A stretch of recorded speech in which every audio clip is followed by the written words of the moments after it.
Hello friends, ഇന്ന് നമ്മൾ ഹിന്ദിയിൽ അടുത്തിടെ പുറത്തിറങ്ങിയ ലാപ്പത്ത ലേഡീസ് എന്ന മൂവിയുമായിട്ടാണ് വന്നിരിക്കുന്നത്. കല്യാണം കഴിച്ച് വീട്ടിലേക്ക് കൊണ്ടുപോയപ്പോഴാണ് വരൻ മനസ്സിലാക്കുന്നത് അത് തന്റെ ഭാര്യയല്ല എന്നുള്ളത്. എങ്ങനെയാണ് ഇവന്റെ ഭാര്യ മാറിപ്പോയതെന്നും പിന്നീട് ആ സിനിമയിൽ എന്താണ് സംഭവിച്ചതെന്നും അറിയാൻ നിങ്ങൾക്കും ഒരു ആകാംക്ഷ കാണില്ലേ? അപ്പോൾ നമുക്ക് നേരെ സിനിമയിലേക്ക് കിടക്കാം. കഥയുടെ തുടക്കത്തിൽ ദീപക് എന്നൊരു പയ്യന്റെയും ഭുവൽ എന്നൊരു പെൺകുട്ടിയുടെയും വിവാഹമാണ് കാണിക്കുന്നത്. വിവാഹശേഷം ആചാരപ്രകാരം മുഖം മറച്ചിട്ടാണ് അവൾ ഹസ്ബൻഡിന്റെ കൂടെ നാട്ടിലേക്ക് പോകുന്നത്. അവളുടെ നാട്ടിൽ റെയിൽവേ സ്റ്റേഷൻ ഇല്ലാത്തത് കാരണം ആ സ്ഥലത്ത് നിന്നും ബസ് കയറി മറ്റൊരു സ്ഥലത്ത് പോയിട്ട് വേണം ട്രെയിൻ കയറാനായി. ബസ്സിന് മുകളിൽ ഇരിക്കുന്ന നേരം ദീപക് അവളോട് പറയുന്നുണ്ട്, ഒരുപാട് കള്ളന്മാരുള്ള സ്ഥലമാണ്, അതുകൊണ്ട് നിന്റെ ആഭരണങ്ങളെല്ലാം എന്റെ കയ്യിൽ തന്നേക്കാനായിട്ട്. അവൾ അവളുടെ ഗോൾഡ് എല്ലാം അവന്റെ കയ്യിൽ കൊടുക്കുന്നു. അങ്ങനെ ഇവർ ട്രെയിൻ കയറാനുള്ള സ്ഥലത്തെത്തി. അതൊരു സ്റ്റേഷൻ ഒന്നുമല്ലായിരുന്നു. ഇടയ്ക്ക് ട്രെയിൻ ഒരു സ്ഥലത്ത് കുറച്ചു നേരം നിർത്തിയിടും. അവിടെ നിന്നും ആൾക്കാരെല്ലാം അതിൽ കയറുകയായിരുന്നു പതിവ്. ട്രെയിനിൽ കയറി ദീപക് ആകട്ടെ ഫൂലിന് ഒരു സീറ്റ് ഒപ്പിച്ചു കൊടുക്കുന്നു. അവരുടെ അടുത്തായി കല്യാണം കഴിഞ്ഞ വേറെ 2 കപ്പിൾസ് ഇരിക്കുന്നുണ്ട്. ബൂലിനെ പോലെ ആ സ്ത്രീകളും സെയിം ഡ്രസ്സിലും മുഖം മറച്ചിട്ടുമാണ് ഇരിക്കുന്നത്. അതിലൊരു പെണ്ണിന്റെ അമ്മായിമ്മയാകട്ടെ ദീപകിനോട് ചോദിക്കുന്നുണ്ട്, നിനക്ക് സ്ത്രീധനമായിട്ട് എന്തൊക്കെയാണ് കിട്ടിയത് എന്ന്. അവനാണെങ്കിൽ അതിന് പ്രത്യേകിച്ച് മറുപടി ഒന്നും പറയുന്നില്ല. തങ്ങൾക്ക് കിട്ടിയ സ്ത്രീധനം കുറഞ്ഞു പോയെന്ന് പറഞ്ഞ് ആ അമ്മായിമ്മ മരുമകളെ ഒരുപാട് കുറ്റം പറയുന്നുണ്ടായിരുന്നു. സ്ത്രീധനത്തുക മുഴുവനും തന്നിട്ടില്ല, പിന്നെ ഒരു മൊബൈലും കിട്ടി. അത് ചാർജ് ചെയ്യാനായി എന്റെ കയ്യിൽ കാശില്ല, പിന്നെ അതുകൊണ്ട് എന്ത് ഉപകാരമാണുള്ളത്? അതും പറഞ്ഞുകൊണ്ട് പ്രദീപ് എന്ന് പറഞ്ഞ ആ ആളാകട്ടെ ആ മൊബൈൽ എടുത്ത് അവന്റെ ഭാര്യയുടെ കയ്യിൽ കൊടുക്കുന്നു. അവളുടെ പേര് ജയ എന്നാണ്. അടുത്ത സ്റ്റേഷൻ എത്തിയപ്പോൾ ദീപക് ബോലിനോട് പറയുന്നുണ്ട്, ഞാനൊന്ന് ബാത്റൂമിൽ പോയി വരാമെന്ന്. അവൻ പോയ സമയത്താകട്ടെ അവിടെ ഇരുന്ന ഒരു കപ്പിൾസ് സ്ഥലം എത്തി ഇറങ്ങി പോകുന്നുണ്ട്. സൈഡ് സീറ്റ് കിട്ടിയത് കൊണ്ട് തന്നെ ബൂവല് സൈഡിലേക്ക് നീങ്ങിയിരിക്കുകയാണ്. ഓപ്പോസിറ്റ് ഇരിക്കുന്ന പ്രദീപ് ആകട്ടെ അവളുടെ അടുത്തേക്ക് മാറിയിരുന്നു. എന്നിട്ട് അയാളുടെ വൈഫിനെയും പിടിച്ച് അയാളുടെ അടുത്തിരുത്തുന്നു. കുറച്ചു കഴിഞ്ഞപ്പോൾ ബാത്റൂമിൽ പോയ ദീപക് ആകട്ടെ സീറ്റിൽ വന്നിരിക്കുന്നുണ്ട്. പിന്നെ എല്ലാവരും കിടന്നുറങ്ങി. രാത്രി തങ്ങൾക്ക് ഇറങ്ങേണ്ട സ്റ്റേഷൻ ആയപ്പോൾ ദീപക് തന്റെ മുമ്പിലിരിക്കുന്ന വൈഫിനെ വിളിച്ച് വാ നമുക്ക് ഇറങ്ങേണ്ട സ്ഥലമായി എന്ന് പറയുന്നു. എന്നാൽ അവൻ അറിയില്ലായിരുന്നു തന്റെ വൈഫല്ല അവൾ വിൻഡോ സീറ്റിലാണ് ഇരിക്കുന്നത് എന്ന്. ഇറങ്ങേണ്ട ധൃതിയിൽ അവൻ അവളെയും വിളിച്ച് സ്റ്റേഷനിൽ ഇറങ്ങുന്നു. സ്റ്റേഷനിൽ ഇറങ്ങിയ ജയ ആകട്ടെ തിരിഞ്ഞ് ബൂവലിനെ നോക്കുന്നുണ്ടായിരുന്നു. അപ്പോഴേക്കും ആ ട്രെയിൻ വിട്ടുപോയി. നീ എന്താണ് അവിടെ നോക്കി നിൽക്കുന്നത്? ലാസ്റ്റ് ബസ് പോകാൻ സമയമായി, പെട്ടെന്ന് വാ എന്ന് പറഞ്ഞ് ദീപക് അവളെ വിളിച്ചു. അവൾക്ക് വേറെ നിവർത്തിയില്ലാത്തത് കാരണം അവന്റെ കൂടെ പോയി. അവിടെയുള്ള ബസ്സിൽ കയറി അവന്റെ നാട്ടിലേക്ക് പോവുകയായിരുന്നു ജയ. അവന്റെ കൂട്ടുകാരുൾപ്പെടെ എല്ലാവരും അവനെ സ്വീകരിക്കാനായി അവിടെ കാത്തു നിൽക്കുന്നുണ്ടായിരുന്നു. ആ പെൺകുട്ടി അപ്പോഴും ഒന്നും മിണ്ടാതെ അവന്റെ കൂടെ തന്നെ നടക്കുകയാണ്. വീട്ടിലെത്തി എല്ലാവരുടെയും അനുഗ്രഹം വാങ്ങിയതിനു ശേഷം ചന്ദനം തൊടിക്കാനായി ആ പെൺകുട്ടിയോട് തലയിലുള്ള ഷോൾ മാറ്റാനായി പറയുന്നു. അവൾ മുഖത്തെ തുണി മാറ്റിയതും ദീപക് ഉൾപ്പെടെ എല്ലാവരും ഷോക്കാവുകയാണ്. ഇത് കണ്ടപ്പോഴാണ് ദീപക്കിന് തനിക്ക് പറ്റിയ അബദ്ധം മനസ്സിലാകുന്നത്. ആളുകൾ ചെരുപ്പും കുടയും ഒക്കെയാണ് മാറിയെടുത്തുകൊണ്ട് വരുന്നത്. നീ നിന്റെ ഭാര്യയാണോ മാറ്റിയെടുത്ത് വന്നത് എന്ന് പറഞ്ഞ് അവന്റെ അച്ഛൻ അവനെ വഴക്ക് പറയുന്നുണ്ടായിരുന്നു. അവന് അബദ്ധം പറ്റിയത് പോകട്ടെ, നിനക്ക് എങ്ങനെയാണ് അബദ്ധം പറ്റിയതെന്ന് ആ പെൺകുട്ടിയോട് അവർ ചോദിക്കുമ്പോൾ അവൾ പറയുന്നു, ഇത്രയും വലിയ ഷാൾ പുതച്ചിട്ടാണ് നടക്കുന്നത്. ആകെ കാണാൻ പറ്റുന്നത് മുമ്പിൽ നടക്കുന്ന ആളുടെ ചെരുപ്പ് മാത്രമാണ്. ഹസ്ബൻഡ് പുതിയതാണ്, ഹസ്ബൻഡിന്റെ ഷൂവും പുതിയതാണ്. ഇതിൽ നിന്നും ഞാൻ എങ്ങനെയാണ് എന്റെ ഹസ്ബൻഡിനെ മനസ്സിലാക്കുന്നത് എന്ന് ആ പെൺകുട്ടി ചോദിക്കുന്നു. അവളോട് പേര് ചോദിക്കുമ്പോൾ അവൾ ജയ എന്ന പേരിന് പകരം പുഷ്പ എന്നാണ് പറയുന്നത്. ഇത് കേൾക്കുമ്പോഴേ നമുക്ക് മനസ്സിലാകും അവൾ എന്തോ ഒന്ന് ഒളിപ്പിച്ച് വെക്കുന്നുണ്ടെന്ന്. അവളുടെ ഹസ്ബൻഡിന്റെ പേര് ചോദിക്കുമ്പോൾ അവിടെ നിന്ന് കുറച്ച് സ്ത്രീകൾ പറയുന്നു കുടുംബത്തിൽ പിറന്ന പെൺകുട്ടികളൊന്നും അവളുടെ ഹസ്ബൻഡിന്റെ പേര് എടുത്ത് പറയില്ല എന്ന്. അവരെല്ലാവരെയും ഞെട്ടിച്ചുകൊണ്ട് അവളാകട്ടെ അവളുടെ ഹസ്ബൻഡിന്റെ പേര് പറയുകയാണ്. എന്നാൽ പ്രദീപ് എന്ന പേരിന് പകരം പങ്കജ് എന്ന പേരാണ് അവളോട് പറഞ്ഞത്. ഇവിടെ ഇങ്ങനെ നിന്നിട്ട് ഒരു കാര്യവുമില്ല എന്ന് പറഞ്ഞ് ബുവലിനെ തേടി കുറച്ച് ആളുകൾ റെയിൽവേ സ്റ്റേഷനിലേക്ക് പോവുകയാണ്. അവളുടെ ഹസ്ബൻഡിന്റെ നാട് ഏതാണെന്ന് അറിയുമ്പോൾ ചോദിക്കുമ്പോൾ അവൾ ഇല്ല എന്ന് പറയുന്നു. അവളുടെ വീട്ടിൽ ഫോൺ ഉണ്ടോ എന്ന് ചോദിക്കുമ്പോൾ അവൾ ഉണ്ടെന്ന് പറഞ്ഞ് ഒരു നമ്പർ അവർക്ക് കൊടുക്കുകയാണ്. ദീപകിന്റെ ഫ്രണ്ട് ഗുഞ്ചൻ അത് നോട്ട് ചെയ്യുന്നുണ്ട്. അവളുടെ വീട്ടിലേക്ക് നാളെ ബൂത്തിൽ നിന്ന് വിളിക്കാമെന്ന് പറയുകയാണ്.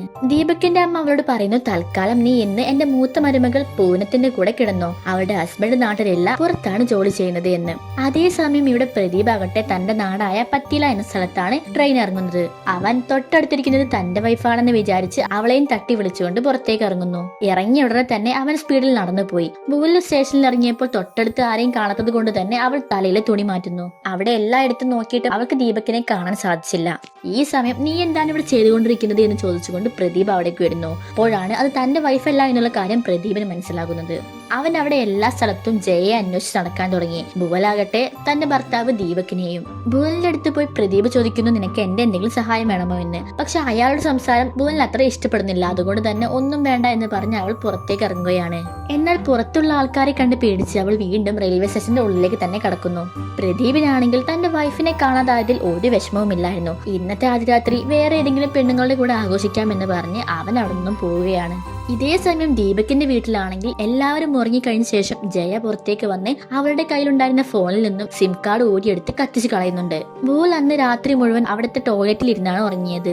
രാവിലെ ആയപ്പോൾ ടോയ്ലറ്റിൽ നിന്നും ഇറങ്ങി വീണ്ടും അവൾ ദീപകിനെ അന്വേഷിച്ച് നടക്കുമ്പോൾ അവളുടെ അടുത്തേക്ക് 2 ചെറുപ്പക്കാർ വരുന്നുണ്ട്. കാലില്ലാതെ ഇഴഞ്ഞു നടക്കുന്ന ഒരാളും ചൂട്ടെന്ന് പറഞ്ഞ ഒരു ചെറിയ ആളുമാണ് അവളുടെ അടുത്തേക്ക് വരുന്നത്. അവളെ സഹായിക്കാമെന്ന് പറഞ്ഞ് അവിടെയുള്ള സ്റ്റേഷൻ മാസ്റ്ററുടെ അടുത്തേക്ക് അവളെ കൂട്ടിക്കൊണ്ടു പോകുന്നു. ഹസ്ബൻഡിന്റെ പേരെന്താണെന്ന് ചോദിക്കുമ്പോൾ അവൾ പേര് പറയാതെ തന്റെ കയ്യിലുണ്ടായിരുന്ന മെഹന്തിയാണ് കാണിച്ചു കൊടുക്കുന്നത്. അതിൽ അവളുടെ ഹസ്ബൻഡിന്റെ പേരുണ്ടായിരുന്നു. ഏതാണ് അവളുടെ സ്ഥലം എന്ന് സ്റ്റേഷൻ മാസ്റ്റർ ചോദിക്കുമ്പോൾ ഗംഗാപൂർ എന്ന് അവൾ പറയുന്നു. ഇന്ത്യയിൽ ഗംഗാപൂർ എന്ന് പറഞ്ഞ് ഒരുപാട് സ്ഥലമുണ്ട്, അതുകൊണ്ട് ഏത് സ്റ്റേഷനിൽ നിന്നാണ് കയറിയത് എന്ന് അയാൾ അവളോട് ചോദിക്കുന്നു. അങ്ങനെ പ്രത്യേക ഒരു സ്റ്റേഷനൊന്നുമില്ല, ഒരു സ്ഥലത്ത് ട്രെയിൻ കുറച്ചു നേരം നിർത്തിയിട്ടു അവിടെ നിന്നാണ് ഞങ്ങൾ കയറിയത് എന്ന് ഭുവൽ പറയുന്നു. അവൾക്ക് ആ സ്ഥലത്തെ കുറിച്ചൊന്നും വലിയ വിവരമില്ല. അവളുടെ ഹസ്ബൻഡിന്റെ നാട് ഏതാണെന്ന് ചോദിക്കുമ്പോൾ അതും അവൾക്ക് കൃത്യമായിട്ട് ഓർമ്മയില്ല. ഏതോ ഒരു പൂവിന്റെ പേരിലാണ് തുടങ്ങുന്നത് എന്ന് അവൾ പറയുന്നു. അവർക്കറിയാവുന്ന സ്ഥലപ്പേരെല്ലാം അവർ പറഞ്ഞിട്ടും അതൊന്നുമല്ല എന്ന് ഭുവൽ പറയുന്നു.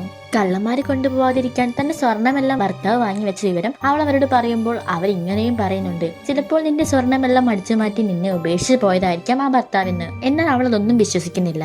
ദീപകിന്റെ വീട്ടിലാകട്ടെ ജയ അവന്റെ അമ്മയോട് പറയുന്നുണ്ട് അവളുടെ സ്വർണ്ണമെല്ലാം അവരോട് വാങ്ങി സൂക്ഷിച്ചു വെക്കാനായി. അലമാര തുറന്ന സമയം അവിടെയുള്ള എല്ലാ സാധനങ്ങളും അവൾ നോക്കുന്നുണ്ട്. അത് കഴിഞ്ഞപ്പോൾ ദീപക് അവളോട് പറയുന്നു, ഭുവലിനെ കിട്ടിയില്ലെങ്കിലും ഞാൻ നിന്റെ വീട്ടിലെത്തിക്കും. നീ തന്ന നമ്പറിലേക്ക് വിളിച്ചിട്ട് തെറ്റായ സ്ഥലത്തേക്കാണ് കോള് പോകുന്നത്.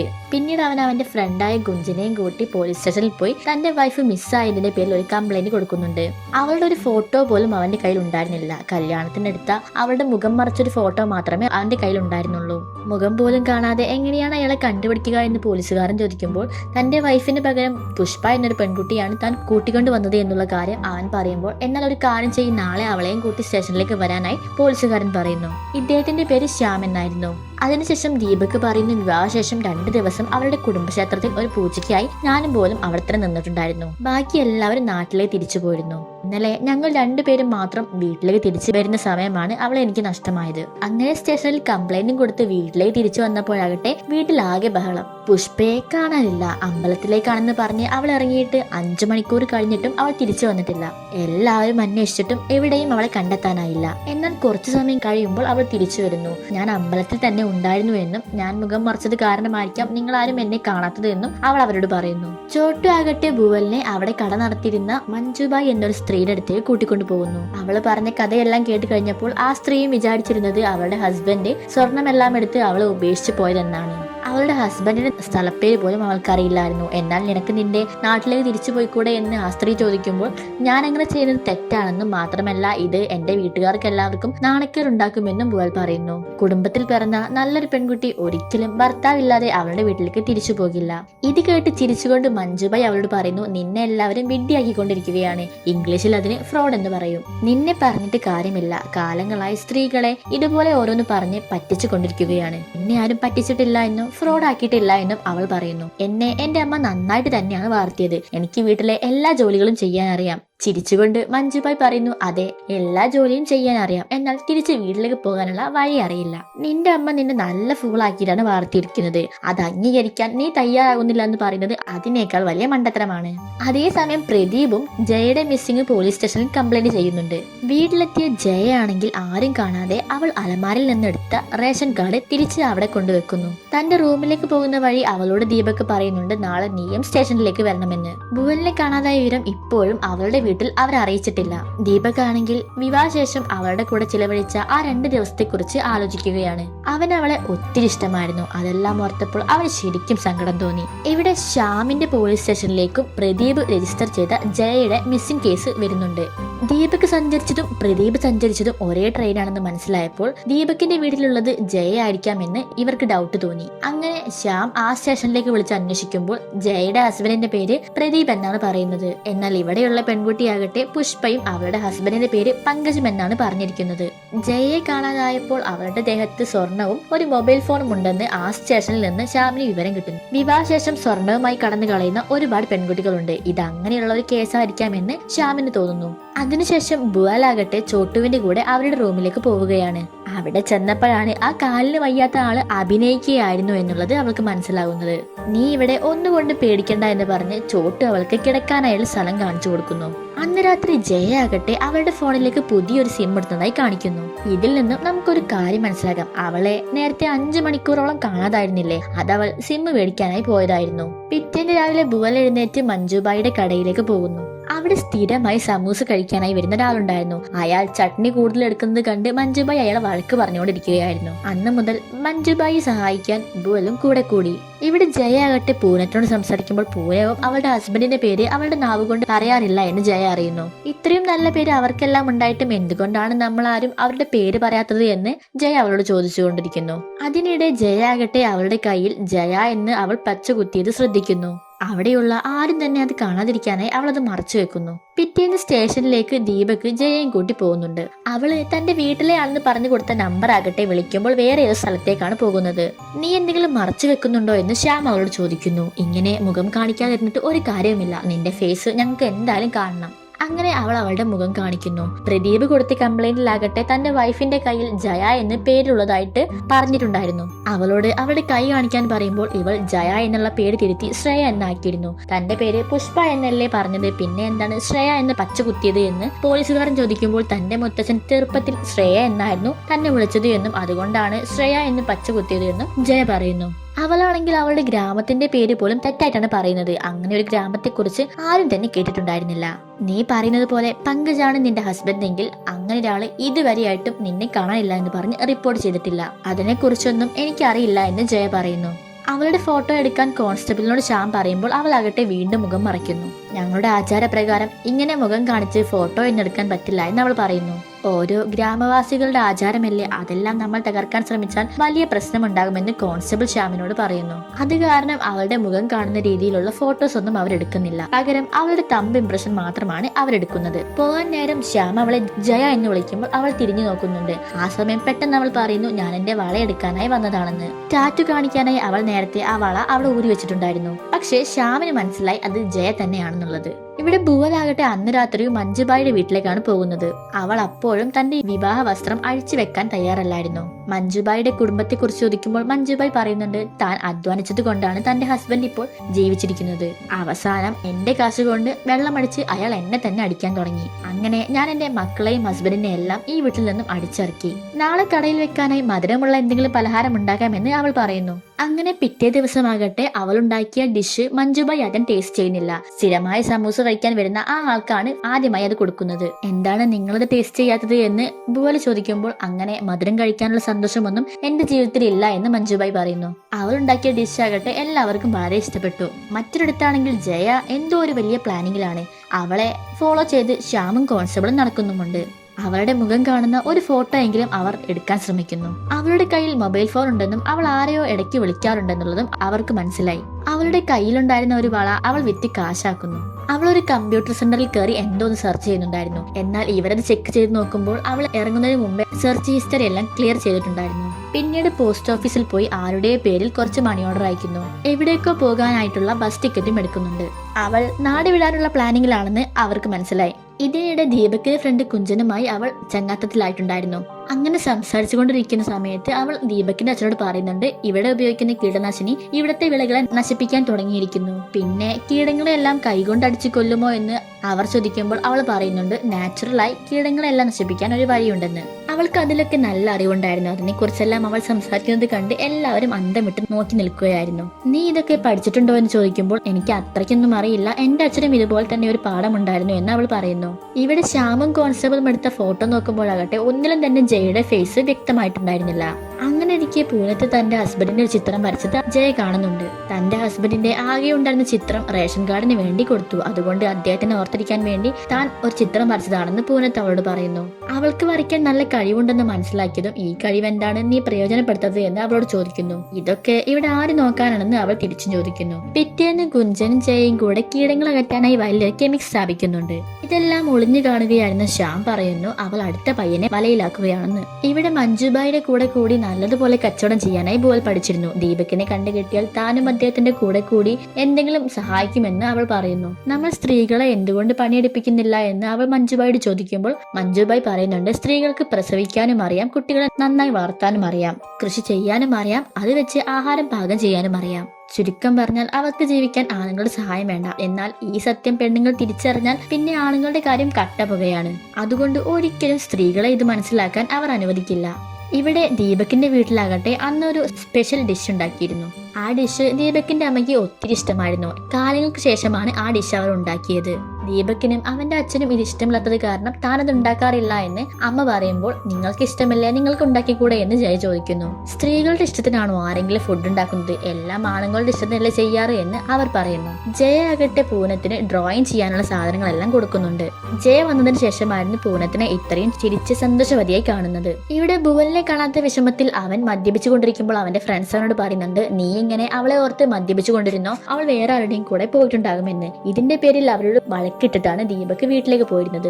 അന്ന് രാത്രി ജയ ആകട്ടെ ആരും കാണാതെ അവിടെ നിന്ന് നാട് വിടാനുള്ള പ്ലാനിങ്ങിലായിരുന്നു. എന്നാൽ ബോധമില്ലാത്ത ഭുവലിനെ കുറിച്ച് ആലോചിച്ച് വിഷമിച്ച് വരുന്ന ദീപകിന്റെ അവസ്ഥ കാണുമ്പോൾ അവൾ അവിടെ നിന്നും പോകുന്നില്ല. പിറ്റേ ദിവസം അവൾ പൂനത്തിനോട് പറയുന്നുണ്ട്, എനിക്ക് വേണ്ടി ഒരാളുടെ ചിത്രം വരച്ചു തരണമെന്ന്. എന്നിട്ട് അവൾ വരച്ച ചിത്രമാകട്ടെ ജയ ഗുഞ്ചന്റെ കയ്യിൽ കൊടുക്കുന്നതും കാണിക്കുന്നുണ്ട്. അപ്പോഴേക്കും ശ്യാമിനാകട്ടെ പ്രദീപ് കംപ്ലൈന്റ് കൊടുത്ത സ്റ്റേഷനിൽ നിന്നും ജയയുടെ ഫോട്ടോ ലഭിച്ചിരുന്നു. അവളെ അറസ്റ്റ് ചെയ്യാനായി അതിൽ കൂടുതൽ തെളിവുകളൊന്നും അയാൾക്ക് വേണ്ടിയിരുന്നില്ല. കൈയോടെ അവളെ ദീപകിന്റെ വീട്ടിൽ നിന്നും അറസ്റ്റ് ചെയ്യുന്നുണ്ട്. കള്ളത്തരം പറഞ്ഞാണ് അവൾ ഇത്രയും ദിവസം അവിടെ നിന്നത് എന്നും സത്യം പോലീസുകാർ അവരോട് പറയുന്നു.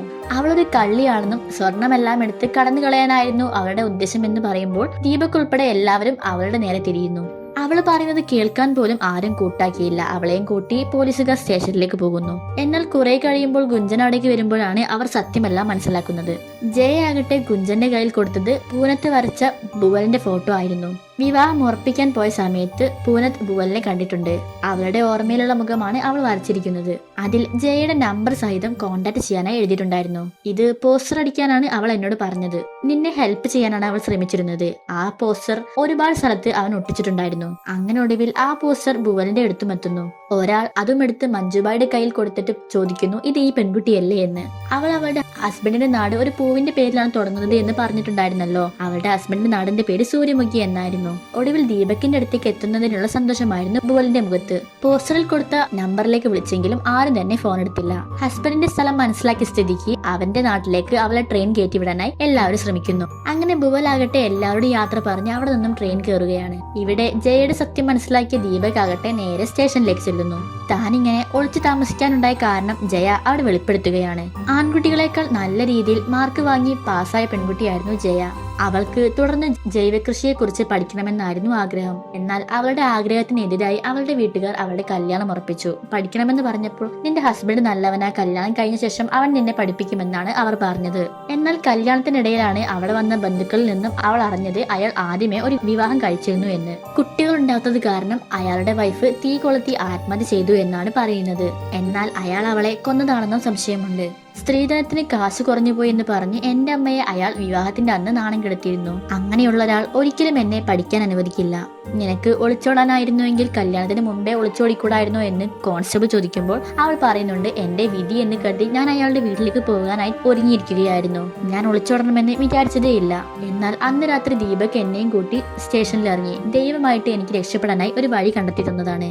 അത് ഞാൻ അപ്പോൾ ഉപയോഗപ്പെടുത്തിയില്ലെങ്കിൽ മണ്ടത്തരമായി പോകുമെന്ന് എനിക്ക് തോന്നി. ഞാൻ വളവിറ്റ് കാശ് മണി ഓർഡർ അയച്ചത് നിങ്ങൾ ഉദ്ദേശിക്കുന്നത് പോലെ വേറെ ആർക്കുമല്ല, ഡെറാഡൂണിലുള്ള കോളേജിൽ ചേരാനായി എന്റെ ഒരു ഫ്രണ്ടിനാണ്. കമ്പ്യൂട്ടറിൽ സെർച്ച് ചെയ്തതെല്ലാം ആ കോളേജിലെ വിവരങ്ങളായിരുന്നു. അവിടേക്ക് പോകാനുള്ള ബസ് ടിക്കറ്റുകളാണ് ഞാൻ എടുത്തിരിക്കുന്നത്. തലേന്ന് രാത്രി തന്നെ ഞാൻ പോകേണ്ടതായിരുന്നു. എന്നാൽ ദീപകിന്റെ അവസ്ഥ കണ്ടിട്ടാണ് ഭുവലിനെ കണ്ടുപിടിക്കാനായി ഞാൻ ആ പോസ്റ്റർ വരയ്ക്കാനായി പൂനത്തിനോട് പറഞ്ഞത്. അതിൽ തന്നെ നമ്പർ വെച്ചിട്ടുണ്ടായിരുന്നു എന്നും അതിലേക്ക് ആരെങ്കിലും വിളിച്ചിട്ടുണ്ടാകുമെന്നും അവൾ പറയുന്നു. അവരാണെങ്കിൽ ആ ഫോൺ എടുത്ത് നോക്കുമ്പോൾ അതിൽ 12 മിസ് കോൾ ഉണ്ടായിരുന്നു. ആ നമ്പറിലേക്ക് ശ്യാം വിളിക്കുന്നുണ്ട്. എന്നാൽ കട്ടായിട്ടാണ് കേൾക്കുന്നത്. അത് പത്തില സ്റ്റേഷൻ ആണെന്ന് അറിഞ്ഞതും ദീപക് അവിടേക്ക് പോകാനായി ഒരുങ്ങുന്നു. എന്നാൽ ജയയെ ശ്യാം തടയുന്നു. ജയയെ കൂട്ടിക്കൊണ്ടു പോകാനായി പ്രദീപ് വരുമെന്ന് അയാൾ പറയുന്നു. എന്നെ നോക്കി നിൽക്കണ്ട എന്നും നീ ഭുവന്റെ അടുത്തേക്ക് പോകാനുമായി ജയ ദീപകിനോട് പറയുന്നു. അങ്ങനെ ദീപക് അവിടെ നിന്നും പോകുന്നു. പ്രദീപ് വന്നയുടനെ ജയയെ കണ്ടുപിടിച്ചതിനുള്ള സന്തോഷത്തിൽ അയാൾ ശ്യാമിന് കുറെ കാശ് കൊടുക്കുന്നു. അവരുടെ കൺമുന്നിൽ വെച്ച് തന്നെ ജയയെ പ്രദീപ് അടിക്കുന്നു. എന്നിട്ട് അവളുടെ കയ്യിലുള്ള സ്വർണമെല്ലാം വാങ്ങുന്നു. സ്ത്രീധനത്തിന്റെ ബാക്കി തരാനുള്ളതും നീ വിറ്റ് വളയുടെ കാശുമെല്ലാം ഞാൻ നിന്റെ അമ്മയുടെ കയ്യിൽ നിന്നും വാങ്ങിക്കോളാം എന്ന് പ്രദീപ് പറയുന്നു. ബാക്കിയെല്ലാം നിനക്ക് ഞാൻ വീട്ടിലെത്തിയിട്ട് തരാം. ഇതും പറഞ്ഞ് അവളെ കൂട്ടിക്കൊണ്ട് പോകാൻ ഒരുങ്ങുന്നു. എന്നാൽ ശ്യാം അത് തടയുന്നു. ഇവളെ കണ്ടുപിടിച്ചതോടു കൂടി ഈ കേസ് ഞാൻ ക്ലോസ് ചെയ്യുന്നു. എന്നാൽ പ്രായപൂർത്തിയായ പെൺകുട്ടിയെ അവളുടെ ഇഷ്ടമില്ലാതെ ഇവിടെ നിന്ന് വിളിച്ചുകൊണ്ട് പോകാൻ നിങ്ങളെ ഞാൻ അനുവദിക്കില്ല. അവൾക്ക് നിന്റെ കൂടെ വരാൻ തീരെ താല്പര്യമില്ല. ഞങ്ങളുടെ മുന്നിൽ വെച്ച് വരെ സ്ത്രീധനത്തിന്റെ പേരും പറഞ്ഞ് നീ അവളെ അടിച്ചു. ഇനി വീട്ടിൽ പോയാൽ എന്താ സംഭവിക്കുക എന്നുള്ളത് ഞങ്ങൾക്കറിയാം. അതുകൊണ്ട് തന്നെ ആ സംഭവത്തിന് നിനക്കെതിരെ കേസ് എടുക്കാൻ ഞാൻ പോവുകയാണ്. മാത്രമല്ല നിന്റെ വൈഫിനെ കൊന്ന കേസും ഞാൻ എടുക്കും. ഇനി അങ്ങനെ കേസ് എടുക്കണ്ട എന്നുണ്ടെങ്കിൽ ഇവളെ നീ വെറുതെ വിടണമെന്ന് ശ്യാം പറയുന്നു. ശ്യാമിന്റെ ഭീഷണി കാരണം ജയയുടെ കയ്യിൽ നിന്നും വാങ്ങിയ സ്വർണമെല്ലാം അവിടെ വെച്ച് പ്രദീപ് അവിടെ നിന്നും പോകുന്നു. തന്നെ രക്ഷിച്ചതിന്റെ പാരിതോഷികമായി ജയ ആ സ്വർണം ശ്യാമിന് കൊടുത്തെങ്കിലും അയാൾ അത് വാങ്ങിയില്ല. പക്ഷെ അവൾ പ്രദീപ് ഇട്ട മംഗൾസൂത്ര അവൾ അയച്ചു കൊടുക്കുന്നു. ഇതെന്തായാലും എന്റേതല്ല, ഇത് നിങ്ങൾ എടുത്തുകൊള്ളാനായി അവൾ പറയുന്നു. ഇവിടെ ഭുവലുള്ള സ്റ്റേഷനിലേക്ക് വണ്ടി കയറാനായി ദീപക് റെയിൽവേ സ്റ്റേഷനിൽ എത്തിയപ്പോഴേക്കും ഭുവൽ അവിടെ വണ്ടി ഇറങ്ങിയിരുന്നു.